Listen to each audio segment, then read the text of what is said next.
Today I'm making loaded tater tot bites. Next I'm going to do some prep work, so I have some bacon right here. I'm going to add it to my lined cookie sheet and then bake this at 400 degrees for 20 minutes. While the bacon is cooking, I'm going to get the tater tots ready, so I have some tater tots right here. I'm going to put them in piles of 4 on the baking sheet.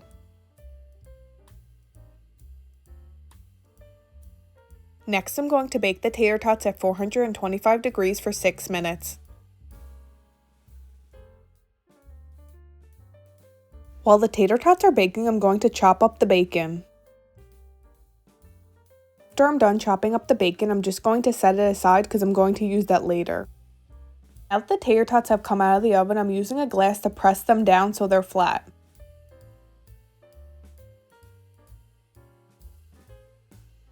Once all the tater tots are flattened out, I'm going to bake them again for another 10 minutes at 425.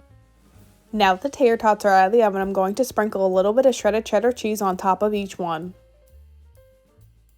Next, I'm going to sprinkle the cooked and chopped bacon that I made earlier, and then I'm going to bake these again at 425 for 2 to 3 minutes.